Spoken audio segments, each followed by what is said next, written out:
I'm Evan Leroy. We're here at Leroy and Lewis Barbecue in South Austin. We got named number 5 on the Texas Monthly Top 50 barbecue list in 2021. We do what we call new school barbecue here, which is we source locally. All of our meats come from Texas, and we try to just cook a little bit outside the bounds of a traditional barbecue menu. We have 2 pits. We have an offset cooker and a direct pit, both built by us and our staff.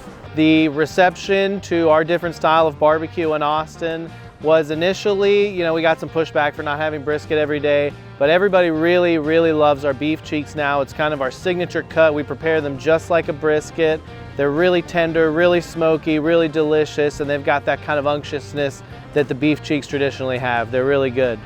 So we do everything differently. We just try to really take the entire idea of a barbecue joint and turn it on its head. The idea is kind of new American meets barbecue. So focused on locally sourcing and then having just different outside the bounds kind of stuff. The setting is still the same. You're still getting meats by the pound and picnic style, kind of scoopable sides, but we just try to turn the flavors up as loud as we can and just kind of have fun with it, play around a little. We try to use a lot of different offcuts. We try to cook in different styles. So the rules are it's got to be barbecue at its core, which means sliced smoked meats, and then it's got to be fun for us too.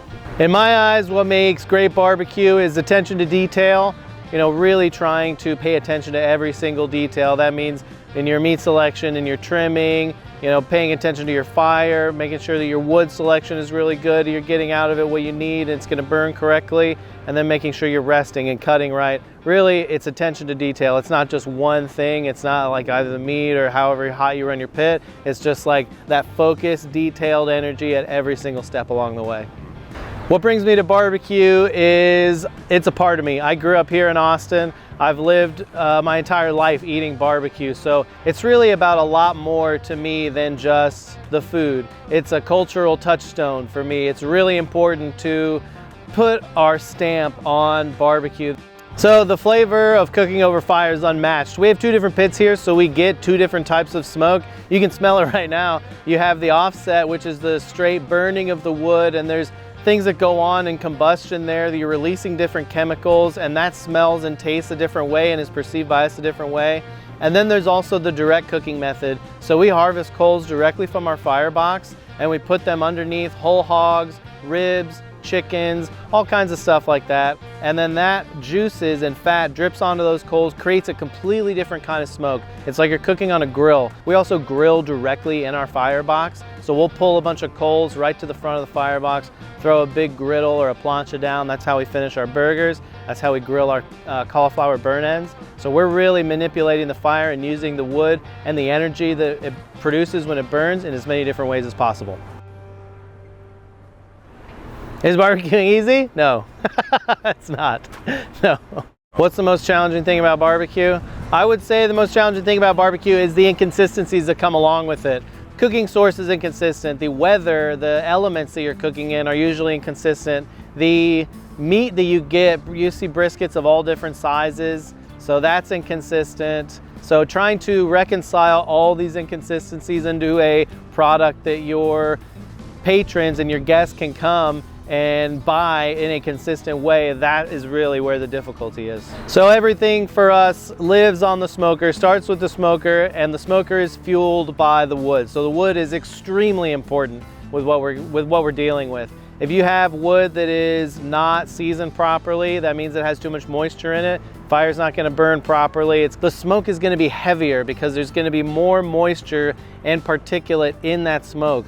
So the wood is so important, and having a consistent wood source, somebody who can deliver and stack it where you need it, that's extremely important to a barbecue restaurant. It is literally the lifeblood of a barbecue restaurant. It's what we eat, right? It's what we consume. 2 things about Chief Firewood that are better than anybody else I've ever worked with in my decade plus of working in barbecue.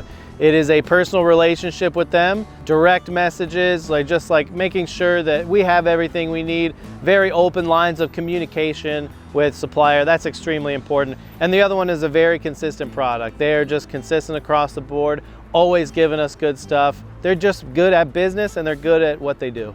Chief Firewood's been super integral in the success of our business because we have been with them since the very beginning. Whenever we need extra delivery that we didn't account for, then they're willing to come and give us a little bit of extra wood. They're willing to put the wood anywhere we want it, and they come stacked. They're so good at doing just the wood part, and then they're also really good at doing all the other part. To have your purveyors just be like consistent and helpful and communicative is really helpful. My name is Evan Leroy. I'm the pitmaster and owner here at Leroy and Lewis Barbecue in Austin, Texas. We cook what we call new school barbecue.